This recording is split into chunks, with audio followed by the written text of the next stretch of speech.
Yeah. So, hey, check this out, y'all. Y'all hit that subscribe button, hit that bell. This is the tunnels. Wait a minute. LA Forgotten Tunnel System explained.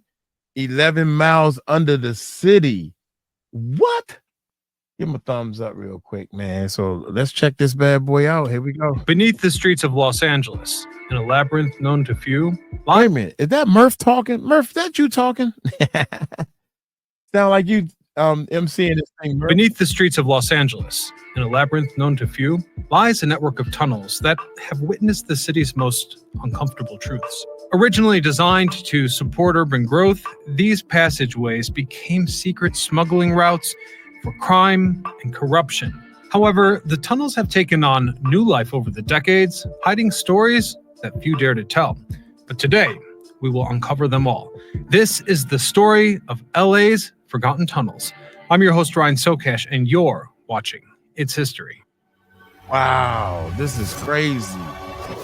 Let's go back to a time before Los Angeles became the sprawling metropolis it is today. You see, back then, it faced significant challenges due to its geography. For more context, in the late 19th and early 20th centuries, much of downtown was surrounded by hills like Bunker Hill and Fort Moore Hill, where wealthy families lived in mansions and exclusive neighborhoods. However, as the streetcar system grew and new suburbs like Hollywood emerged, these hills became a barrier to infrastructure development, limiting the city's growth and expansion north and west. One major challenge came down to the fact that streetcars, which connected downtown with the suburbs, couldn't really climb steep hills. So they had to go all the way around them. As an effect of this, traveling was unpleasant, with the routes prolonged and crowded when heading towards the rapidly growing areas of the city like Hollywood or Glendale. So naturally, engineers and urban planners of the time sought solutions to address this very issue. And it was then that they began to modify the terrain. So with few alternatives to solving the city's traffic problem, underground tunnels became an indispensable solution for improving mobility within Los Angeles. One of the first was Hill Street Tunnel, inaugurated in 1909, with construction dating back to 1907. Led by the Pacific Electric Railway, the electric streetcar company that connected Los Angeles to its suburbs, this project was funded by the one and only Henry E. Huntington. Anyhow, it was built with the red cars in mind, which made up the largest streetcar network in the world back then, spanning over 1,000 miles of track in its prime. And hence, the Hill Street Tunnel, which was approximately 2,600 feet in length, was excavated to allow streetcars to pass through the hill and avoid the surface traffic.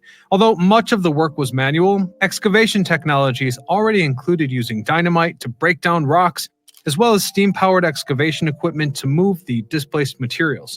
After 2 years of work, the tunnel was complete. This tunnel was crucial for connecting downtown Los Angeles to growing areas like Hollywood and Glendale, and effectively reduced travel time by approximately 15 minutes, a significant saving. This tunnel also allowed streetcars to pass directly under the hills instead of circling around them, making the journey much faster and efficient.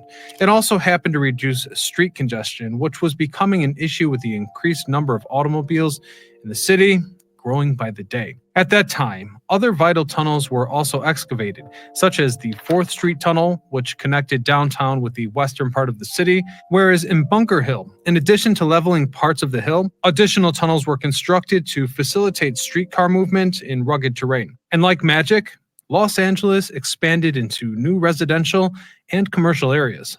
However, while tunnels like the Hill Street and 4th Street were excavated for streetcar transport, another lesser-known network began to take shape beneath downtown. The Los Angeles City Administration and various private entities, such as banks, commissioned the construction of other tunnels to facilitate the transportation of sensitive things like money, important documents, and even prisoners. Unlike the extensive public transportation tunnels, these smaller ones weren't built to move passengers across the city. Rather, they were meant to fulfill critical administrative and logistical functions. In particular, this secret network of tunnels connected critical areas of the Civic Center, where courts, jails, and banks were located. These underground routes also allowed daily operations to occur efficiently without crossing the crowded streets of downtown. Although much shorter and more complex than the tunnels built for streetcars, they were reinforced with concrete to ensure stability, and hence the tunnels were gradually built connecting the buildings as the city expanded. Many of the entrances to these tunnels were hidden in the basements of buildings or beneath important structures, allowing easy and discreet access for those who used them. While the exact construction cost of this network was not well documented, they were likely part of a general expense associated with constructing buildings in the Civic Center and other private institutions downtown. By the 1920s, it was estimated that there were around 11 miles of tunnel under the city of Los Angeles, particularly in the downtown area. Thus, what began as a solution to Los Angeles's geographic and traffic problems would soon evolve into a network of underground routes that shaped the city's transportation, but only to later play a role in its darker history. In 1920, the nation underwent a drastic change with the implementation of prohibition, which made the production, sale, and transportation of alcohol totally illegal. As the country adjusted to this new reality, the underground of Los Angeles became the perfect refuge for those seeking to evade the law. With over 11 miles of underground passages, these tunnels were repurposed as secret routes for moving smuggled alcohol. The tunnels connected to hidden bars, known back then as speakeasies, a term which apparently comes from speaking quietly to avoid drawing attention. These places were discreet and often hidden behind the ordinary facades of legitimate businesses like restaurants, shops, or warehouses. Many were located in basements or behind concealed doors, whereas some were connected directly to the tunnels under the city, making it easier to move the alcohol and people around without detection. And they also had a very strong cultural impact, as speakeasies offered more than just illegal drinks. Many featured live music, such as jazz, and attracted people from all walks of life, ranging from ordinary citizens to celebrities and figures from organized crime. Some of the most famous venues included the King Eddie Saloon, disguised as a piano store, and the executive Coconut Grove at the Ambassador Hotel, which attracted stars like Frank Sinatra and the Marx Brothers. We should also point out that Skid Row played a critical role in the alcohol smuggling that went on during Prohibition. Located in the heart of downtown and not terribly far away from the port, this area facilitated the illegal transportation of liquor that arrived on ships. The alcohol was offloaded and discreetly moved through a network of underground tunnels once it approached Skid Row. Many bars and warehouses here had secret entrances to these tunnels, which not only provided safe access to alcohol, but also offered quick escape routes in case of raids. Additionally, since this was a somewhat marginal area, police surveillance in Skid Row was said to be less strict than in other parts of the city, allowing speakeasies to operate with less risk of being discovered. And it needs to be emphasized that organized crime played a central role in running this network, controlling the smuggling and ensuring the operation of secret bars. At the same time, corruption within the police and local politicians helped minimize the number of raids. Meaning, over time, these tunnels became the center of corruption that dominated Prohibition-era Los Angeles. They weren't only routes for alcohol smuggling, but the scene of serious crimes, including murders, financial fraud, and even mafia activity. One of the most infamous was the Julian Petroleum Scandal, a massive fraud that shook the city in the mid-1920s. At the heart of the scandal was C.C. Julian, who, through his company, Julian Petroleum Corporation, orchestrated a Ponzi scheme, selling more than $150 million in fraudulent shares. Thousands of investors were deceived, including prominent businessmen and influential figures in the city. While the tunnels were being used for alcohol smuggling, Julian and his associates took advantage of this underground infrastructure to move large sums of money discreetly, hiding their operations from public scrutiny. The fraud collapsed in 1927, when it was revealed that Julian had issued millions of shares with no natural backing, leaving the investors bankrupt and the local financial system in chaos. C.C. Julian fled to China to avoid justice and eventually committed suicide in 1934. Now, the tunnels were not only witness to Julian's financial fraud, but also the violent power struggles that erupted among gangs and other critical figures in Los Angeles' organized crime scene. One of the darkest cases was the murder of Charlie Good Time Crawford. These dark stories soon captured the imagination of both writers and filmmakers. With that shadowy duality between glamour and crime, Los Angeles became the perfect setting for an entirely new genre of film. As Los Angeles moved beyond the Prohibition era in 1933 and alcohol smuggling operations crumbled, the underground tunnels that were once crucial for illegal activity began to fall into disuse. Without the need to move illegal goods beneath the city, the tunnels were just gradually forgotten by both the public and, in many cases, the authorities. Some were sealed off, whereas others were just left abandoned, accumulating dust and being covered by new construction. Although the infrastructure remained intact in many cases, their functionality and the demand for secret routes disappeared. Over the decades, certain sections of these underground areas continued to be used sporadically for minor purposes, such as storage or even filming movies that aimed to capture this forgotten network's mysterious and dark atmosphere. Given the city's history of political scandals, organized crime, and influence of dark elements in Hollywood, Los Angeles itself became the ideal character for these stories. Hence, film noir found its perfect setting during the 1940s and 50s. Iconic films like Double Indemnity, Sunset Boulevard, and Kiss Me Deadly were filmed in emblematic locations such as Bunker Hill, the Bradbury Building, and Angel's Flight. But more importantly, they often featured the tunnels, which by then were already marked by urban decay. These areas reflected the corruption and crime of real gangsters, a quality that lended authenticity to the genre's plots. You see, in film noir, characters often move through an environment of corruption and danger, much like the tunnels in real life. This connection between hidden spaces and plots filled with betrayal and crime made the tunnels an integral part of the dark imagination of the films from that era. Some literary works have also used Los Angeles' underground tunnels as crucial elements in their stories. Among them is The Big Nowhere, 1988, by James Ellroy, which sets the story in the 1950s where clandestine activities and tunnels might have played a role in the crimes and corruption described. On the other hand, Jace Daniels' Under Angels from 2011 explores Los Angeles' underground tunnels directly.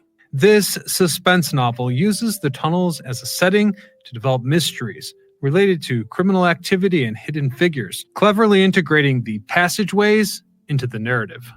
During the 1960s and 1970s, Los Angeles experienced a series of urban transformation that profoundly changed the city's landscape. Perhaps one of the most notable changes was the remodeling of Bunker Hill, a historic area that once housed old mansions but was demolished to make way for modern office buildings and skyscrapers. At the same time, the city saw a massive expansion of its highway network, which facilitated suburban growth by connecting new residential areas directly to downtown. A new feature of the city that also led to the rapid decline of the streetcar system, which ceased operations altogether in 1961. And this was no small fact. The disappearance of this mode of transportation led Los Angeles to rely heavily on automobiles, contributing to high traffic and urban sprawl towards the suburbs. As a result, some tunnels remained part of the city's hidden landscape, accessible only to government building employees or security companies. Occasionally, they still served their original purpose for transporting money or documents between banks and offices. However, much of the network is just abandoned, and this has been showcased by urban explorers who rediscovered the tunnels in the late 1980s and 90s, and once the word got out, some areas took on a new life. As spaces used for urban art, where murals and ephemeral works have been created. They've also been a center of several urban myths, like the Lizard Man, and have been associated with both real and fictional crimes, reinforcing their image as dangerous, hidden places. As a result, interest in the tunnels has grown. While most are closed off and totally inaccessible to the public, some sections can be seen in guided tours. Although Los Angeles' underground tunnels have become a tourist attraction in a sense, they also tell a less visible story. A story that's been a bit inconvenient for the city in these polarized times. Since behind the cultural and historical interest, these spaces have been occupied by those seeking refuge in a city marked by the housing crisis, creating a contrast that reveals the complex reality of modern Los Angeles. In areas like Skid Row, where the homelessness crisis is especially severe, Some of these tunnels have become makeshift shelters for those who have no other housing options, reflecting the persistent crisis that Los Angeles faces, as it remains one of the cities with the highest number of homeless individuals in the entire country. Implementing plans like the Skid Row Action Plan, which has managed to rehouse nearly 1,000 people in permanent homes, remains challenging. In 2022, for example, more than 4,400 people lived in Skid Row, of which 2,695 were unsheltered. Although the homeless population has decreased by 14% in the last 2 years, nearly 3,800 people are still living on the streets, many of them turning to tunnels and other abandoned spaces to survive. While authorities have tried to seal off many entrances to prevent safety and sanitary risks, the tunnels continue to attract homeless individuals because they offer privacy and protection from the elements. Currently, the Los Angeles government has yet to make concrete plans to rehab or officially repurpose these underground areas, a fact that pretty much remains unchanged since the Prohibition times. Though it should be said that there's at least one large-scale project to build new tunnels under Los Angeles, and that, of course, is Elon Musk's Boring Company, which planned to create an extensive system of tunnels under the city. Musk proposed a futuristic system with multiple layers of underground tunnels, which could in theory reach 100 levels deep, primarily intended for rapid and efficient transportation that would completely alleviate the city's congestion. Although these ideas are still conceptual in nature and will likely take some time to become a reality, if they become a reality at all, these tunnels would have no direct connection to the historic ones. However, I have to imagine if we fast forward another 100 years, would they also be abandoned? We're going to leave it there for today, but you can keep the show going by clicking right here to watch our episode about California's lost skyscraper. This video is the best kept secret since Singer Tower. Wow.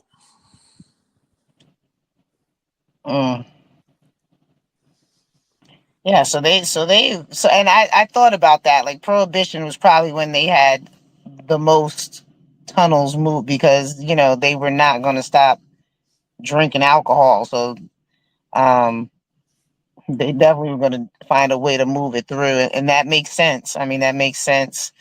Makes total sense. 100%. Is my background quieter now, Mike? I can't hear anything. Okay, I moved to the other side, so other side of the house. It's just it just all of this stuff is coming out now, and it's all coming together, and it's all making sense. Beneath the street. Yep. Mike, are you talking? Because I can't hear anything. You muted. He always mutes himself. Jeez. Man, God dang it. No wonder why y'all kept cutting me off. I said, That's you know why what? we ain't even talking to you no more. You can't even stay on the dang audio. It's not the mic channel anymore. Right. I kept saying, hey Murph, that's what I was thinking. I said, this is not my channel no more. They keep cutting me off. Well, But listen, he on mute. He on mute. He ain't talking to us. I said, I'm gonna let y'all know now that the computer about to crash. Oh man. Check this out. Okay. It will still be here. It just means that you won't be. It'll be just like you muted yourself. Right. And y'all can keep on talking. But it's DC tunnels they was talking about. Can y'all see this? Beneath the streets of Washington. God dog it. I wanted to show the well, says Washington DC's secret federal tunnel system explained. You know what? Yes, they did build those tunnels when they built DC. I did hear about those. Yes, because DC is 25. Stop laughing at me, Star. Don't you laugh at me, Star. No, go ahead. DC is 25 by 25 miles or something like that, or 25 miles altogether. But there's tunnels all through DC. Yes, because of the capital. Yes. Don't say that. Isn't there something to do with the Washington DC monument as well? There's apparently there's a lift inside it or something. Or I've never been inside of it. I've been there. I don't know if there. I mean, I didn't see anything, but that doesn't mean it doesn't exist. But it definitely I think it was designed by, I think, was it Benjamin Franklin Yeah. that had a hand in designing Washington D.C. And they definitely did have underground tunnels, because I know they have one, with the White House, because of course, for safety and escape routes and stuff like that. But I do believe they built those tunnels on purpose. Yeah, there's allegedly there's a secret passageway into the monument, which leads down to the tunnels, and that's where I'm sure I saw a video the other day that they would take kids down in that lift.